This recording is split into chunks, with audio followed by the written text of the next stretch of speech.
Assalamualaikum dan selamat pagi. Ini Pantau Kerajaan Baharu bersama dengan saya Fahmi Izzuddin, dan tumpuan perbincangan kita pada hari ini adalah melibatkan konsep Malaysia Madani yang menjadi slogan kerajaan di bawah kepimpinan Perdana Menteri Datuk Seri Anwar Ibrahim. Dan seperti mana yang diucapkan oleh beliau sebelum ini, filosofi Madani ini membawa sebuah konsep kemajuan dari segi pemikiran, kerohanian dan kebendaan, juga menjunjung usaha membentuk masyarakat yang berpaksikan kepada nilai-nilai murni. Terdapat 6 elemen teras Madani yang dinyatakan oleh Perdana Menteri, iaitu kemampanan, kesejahteraan, daya cipta, hormat, keyakinan dan ihsan. Dan kesemua elemen tersebut meliputi penstrukturan semula ekonomi dan kewangan, perundangan, institusi, pendidikan dan masyarakat. Namun, melihat kepada situasi semasa yang hadir bersama dengan cabaran getir ini, semestinya kemampuan dan keterlangsungan konsep ini dalam mengemudi nusa bangsa kita ke mercu sejahtera menjadi sebuah persoalan. Dan bagi mengupas serta meneliti pendekatan visi baharu ini bersama dengan saya secara Google Meet adalah Profesor Dr. Saadiah Muhammad, Profesor Ekonomi Fakulti Perniagaan dan Perakaunan UNISEL dan juga Timbalan Pengerusi Forum Ekonomi Manusiawi. Selamat pagi Dr. Prof. Selamat pagi, Assalamualaikum, salam sejahtera. Waalaikumsalam. Saya tersasar-sasul bila tengok Prof di skrin hadapan saya sekarang ni. Okey Prof, kita teruskan kita punya perbincangan, kita mulakan. Baik Prof, kita melihat sebelum ini kita sudah pun ada 10 Perdana Menteri dan setiap daripada mereka mempunyai slogan, visi dalam konteks penyatuan masyarakat dan juga kemampanan ekonomi. Namun menerusi pandangan Prof, konsep Malaysia Madani ini, apa yang memperlihatkan kelainan atau apa formula Malaysia Madani ini yang menjadikan dia mungkin unggul ataupun boleh menjamin kepada keterlangsungan ekonomi yang mampan, Prof? Terima kasih Fahmi. It's good to be back sebab saya dah lama tak bersama dengan Awan ni. Malaysia Madani adakah hanya satu slogan kerana setiap Perdana Menteri itu selalunya akan membawa tagline masing-masing, ya. Mungkin dianggap begitu, tapi pandangan saya sebagai seorang ahli ekonomi dan juga seorang pensyarah, ya, dan juga sebenarnya saya telah mengikuti pemikiran PMX kita ini, ya, sejak sekian lama. Semasa saya pelajar sekolah menengah lah, saya ingat dekat Tun Fatimah dulu, saya pernah membaca dekat cover satu majalah, ya, masa tu saya form 4 ke form 5 macam itulah, ya, apabila Datuk Seri Anwar Ibrahim keluar daripada kem tahanan. Dan cerita itu suatu cerita yang kalau dalam business school, ya, kita ada segi penjenamaan atau branding, you must have a compelling story and a compelling tagline, ya, untuk menarik perhatian orang, ya. Jadi selepas itu di UK juga, semasa saya jadi pelajar, saya mengikuti perkembangannya. Dan selepas balik bekerja tu tak adalah ikut sangat, tapi selepas 2 tahun, mungkin dalam 2-3 tahun yang lepas ini, selepas saya memulakan usaha dengan beberapa sahabat yang menjadi pengasas bersama Forum Ekonomi Manusiawi, itu menjadi saya rasa minat saya lah untuk mengikuti dengan lebih dekat, ya, perkembangan politik dan ekonomi di negara kita. Jadi saya rasa it could be viewed, ataupun mungkin orang ramai merasakan itu Perdana Menteri baru, slogan baru. Tetapi saya rasa datang daripada seorang yang bernama Anwar Ibrahim, dia mungkin lebih berjaya menarik perhatian orang, ya.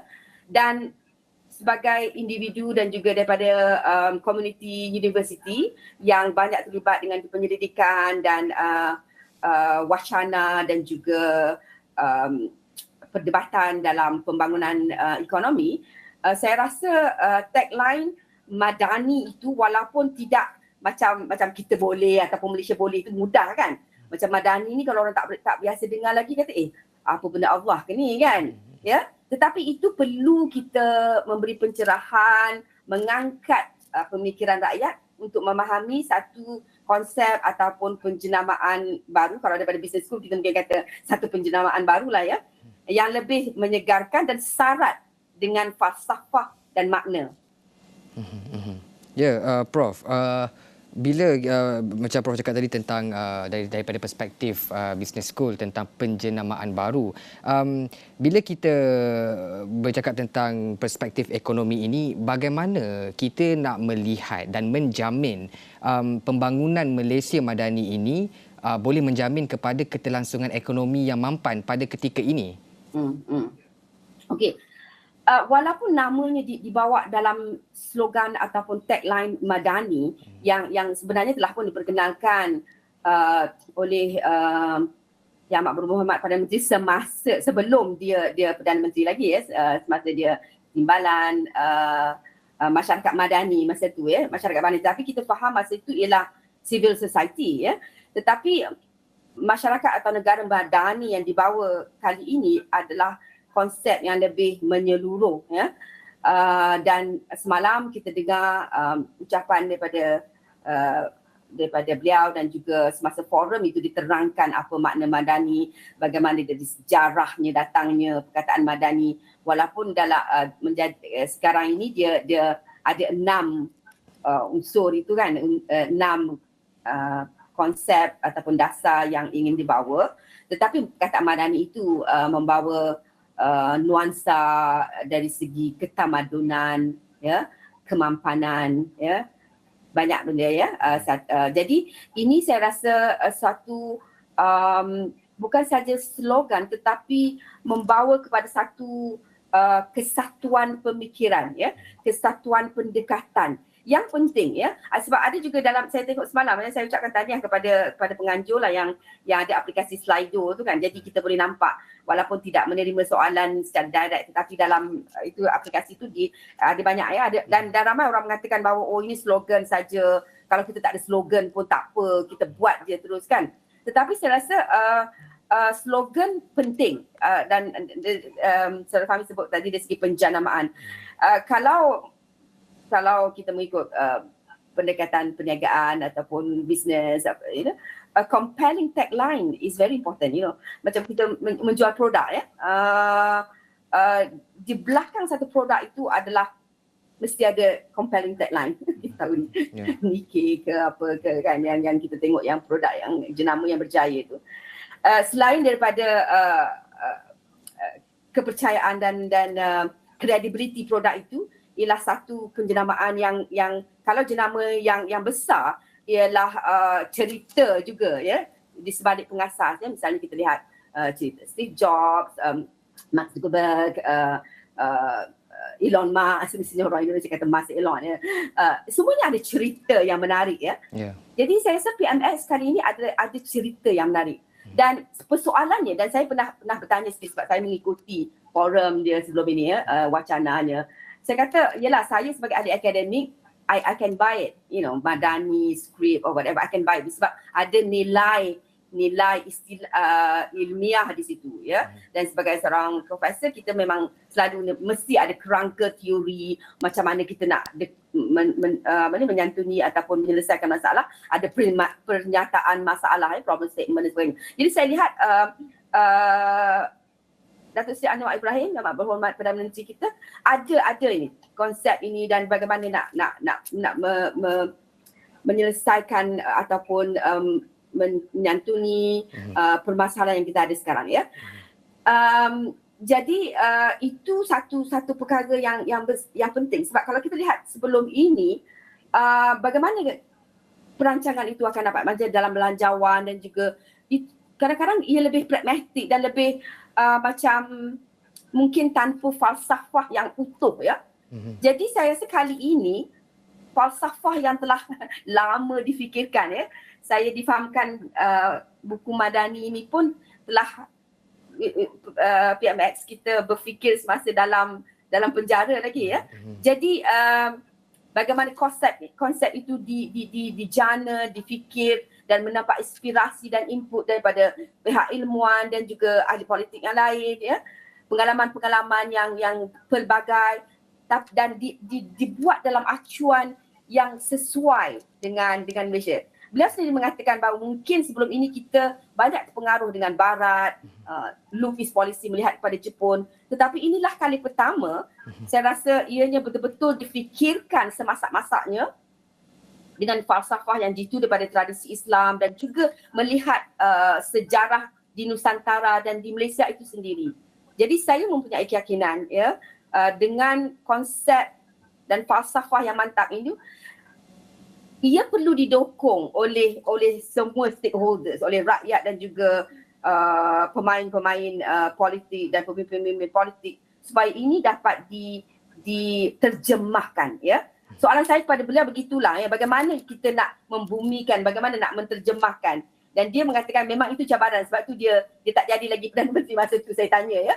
Sebab itu sangat susah, sebab saya rasa idea dia ni agak mendepani masa ya. Jadi it took him lebih daripada 2 dekad atau 30 dekad, 20 tahun lebih ya. Dan saya harap rakyat memberi beliau peluang, sebab saya rasa konsep itu banyak dipersetujui oleh ilmuwan ya, oleh para profesor kerana dia mempunyai nilai ilmu itu. Ya, Prof, compelling tagline itu juga mungkin sejajar dengan kualiti visi yang cuba dibawakan oleh Perdana Menteri Datuk Seri Anwar Ibrahim. Tetapi pelbagai lagi perbincangan yang kita nak bawa selepas ini daripada perspektif ekonomi, rombakan institusi, pendidikan dan sebagainya. Tapi sebelum itu kita berhenti berehat seketika dan kita kembali selepas ini.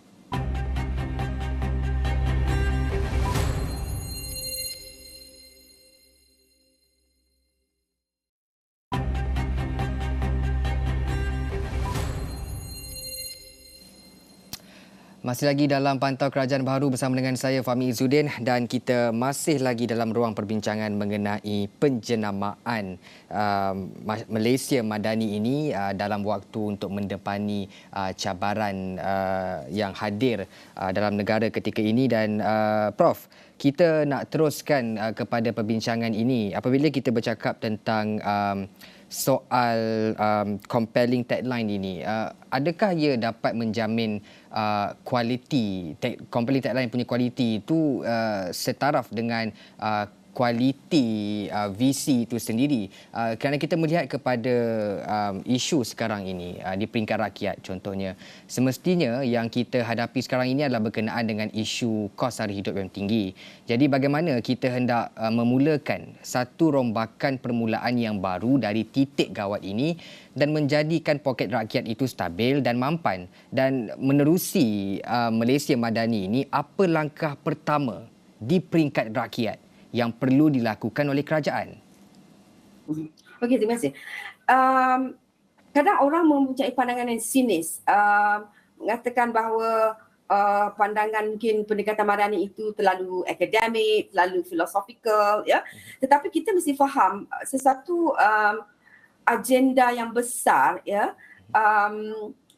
Mungkin untuk rakyat tidak perlu dibebankan dengan falsafah yang begitu tinggi, tetapi perkataan Madani itu harus memberi makna ya, dan ia diberi makna melalui konsep kemampanan ya, dan kemampanan itu sendiri mengikut PMS kita bukan fahaman macam oleh dunia luar, di mana kemampanan itu masa hadapan yang tidak tergugat oleh generasi sekarang ya.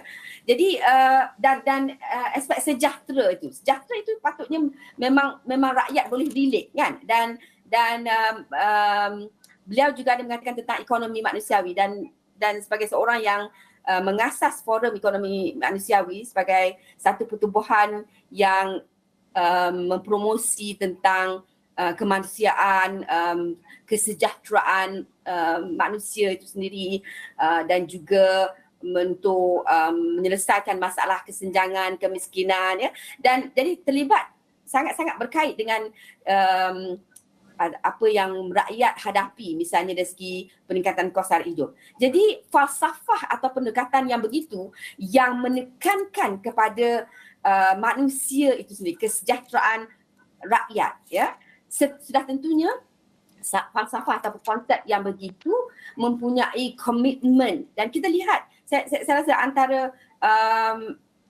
ramai pemimpin kita ya, dan ini satu lontaran kritik kepada ahli politik, kerana ahli politik itu dilihat ya di bawah sistem neoliberal kapitalis ini sangat rapat ya hubungan ahli politik dengan usahawan besar, syarikat-syarikat gergasi yang mana mereka ini mengaut keuntungan yang besar ya.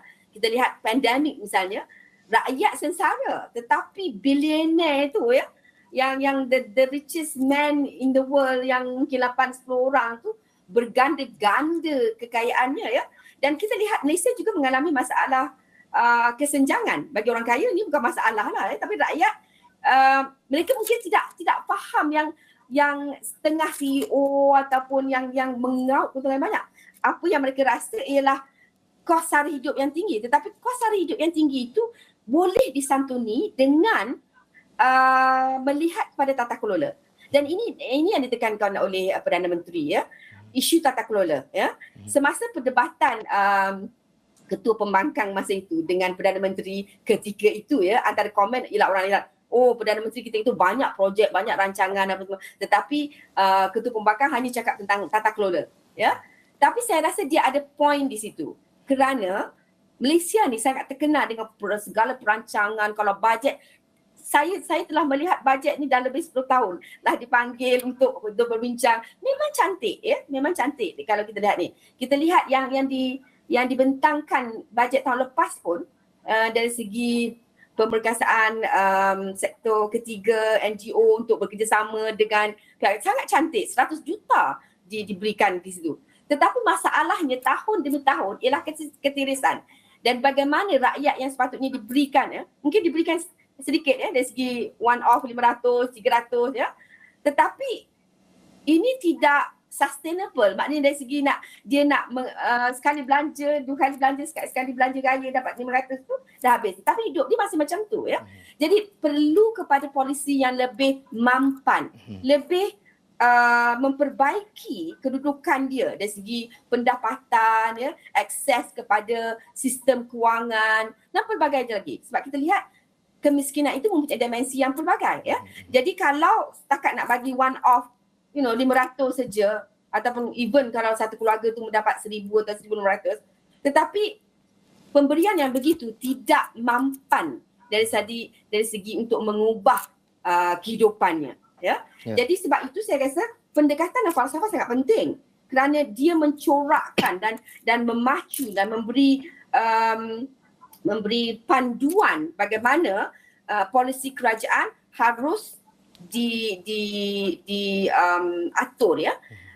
Dan isu tata kelola, walaupun orang kadang melihat itu sinis, saya rasa itu poin besar. Sebab daripada tata kelola yang lebih baik, kita boleh mencegah ketirisan.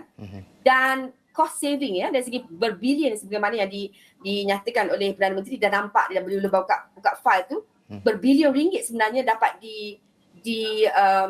diselamatkan. Dan ini boleh menyelamatkan daripada pendekatan misalnya GST ke, walaupun orang berkata perlu balik pada jenis. Tetapi kita haraplah ya, dengan kos sara hidup ini, kerajaan tidak perlu lagi untuk kali ini ya memperkenalkan GST, tetapi dari segi penjimatan ya yang mungkin akan terjadi kalau sebelumnya ketirisan yang berlaku, kalau dapat dielakkan ketirisan itu, insya-Allah kita dapat melihat impaknya. Dan kita bukan saja tunggu dan lihat, kita mesti sama-sama mendukung pendekatan dan agenda ini. Ya, Prof, bercakap tentang tadi Prof ada sebut mengenai syarikat-syarikat besar mengaut untung dan juga menerusi konsep madani ini adanya polisi dan juga tata kelola yang cukup berprinsip dan memetik intipati daripada buku madani Perdana Menteri. ada dinyatakan bahawa keperluan untuk menghapuskan konsensi cukai yang dianggap tidak mempunyai keterkaitan dengan konsep madani ini, dan juga kemungkinan akan ada pengenalan terhadap cukai yang bersifat kemampanan yang terkait dengan alam sekitar.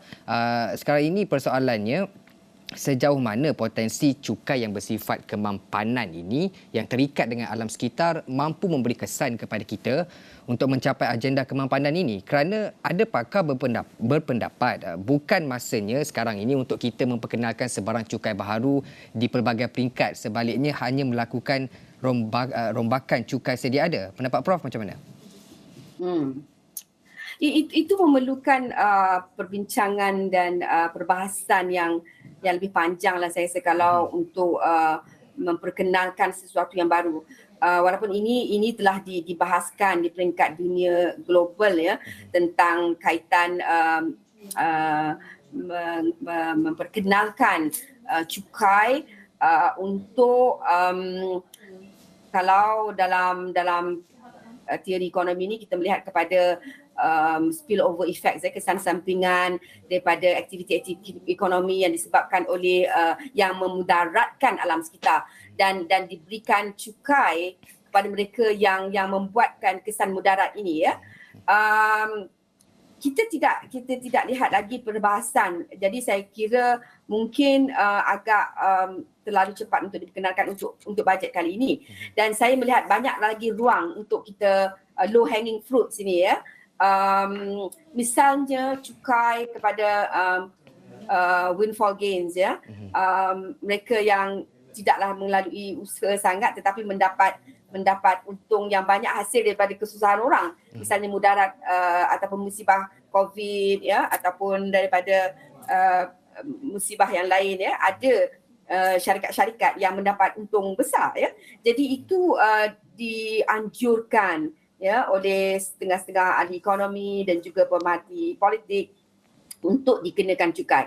Jadi saya mengalu-alukan dan ini adalah selari dengan kami di Forum Ekonomi Manusiawi, dan saya rasa ini juga selari dengan apa yang agenda yang banyak diperkatakan oleh Yang Amat Berhormat Perdana Menteri untuk mengatakan bahawa kita perlu pembahagian kek yang lebih adil Jadi kalau yang terlalu kaya itu bukan saja T20, sebab T20 tu dalam T20 tu pun banyak juga kesenjangan antara mungkin profesor dah masuk T20, tetapi base kekayaan tu T1%, T5%. Jadi kalau boleh kita lihat itu yang terlalu kaya itu tak habis-habis mungkin 7 generasi apa salahnya kalau kita ambil sedikit untuk diberikan kepada yang miskin tegar, dan beliau mengatakan semalam haram tu ambil tu kalau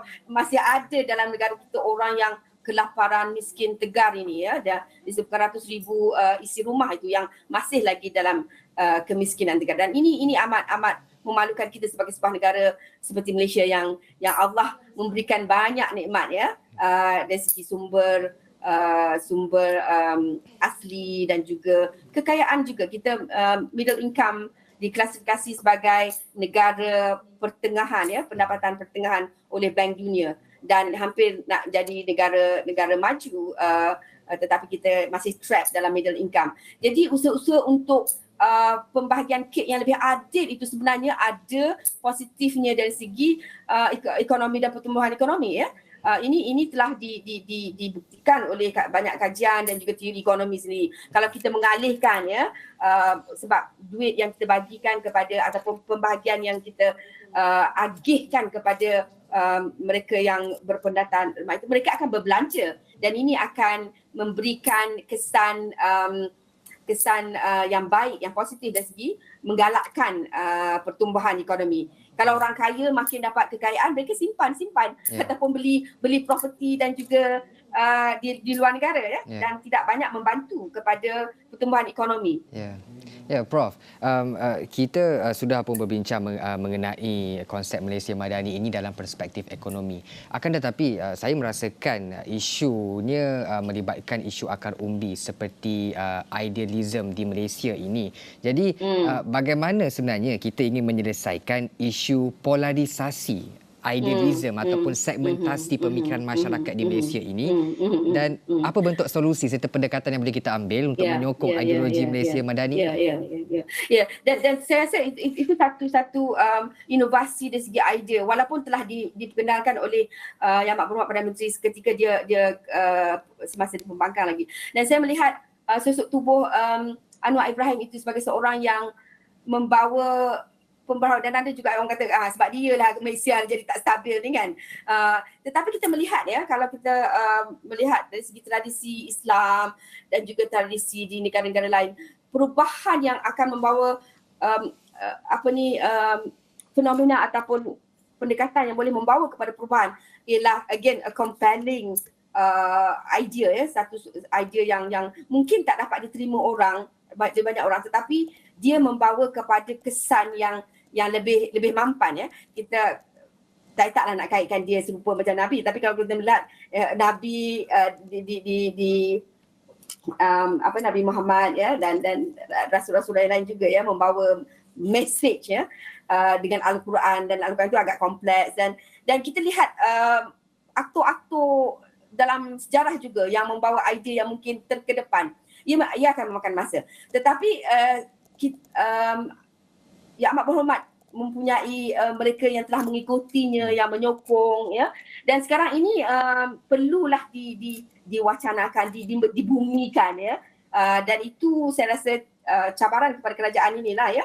Dan kerajaan ini, dan kita lihat ditakdirkan sebegini ya, bukan dipimpin oleh PKR ataupun dominasi PH, tapi kerajaan perpaduan. Dan mungkin juga banyak hikmah yang kita melihatkan banyak hikmah, dan saya rasa Perdana Menteri ini yang pertama yang menggagaskan tentang pendekatan yang untuk semua orang ya.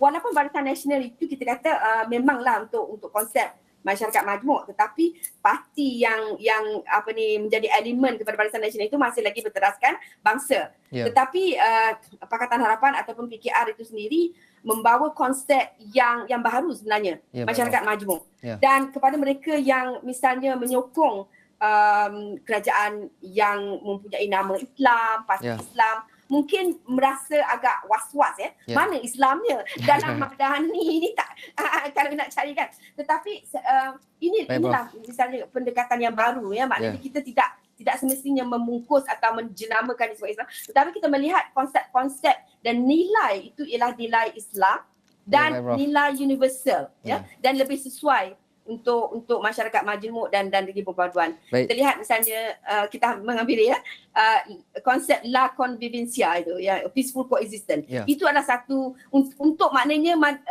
masyarakat madani, negara mampan, ini sebagai satu agenda yang perlu berjaya, tapi konsep perpaduan itu perlu kita semarakkan ya, supaya dapat diterima oleh rakyat. Terima kasih Prof di atas perspektif dan juga pandangan mengenai compelling tagline ini.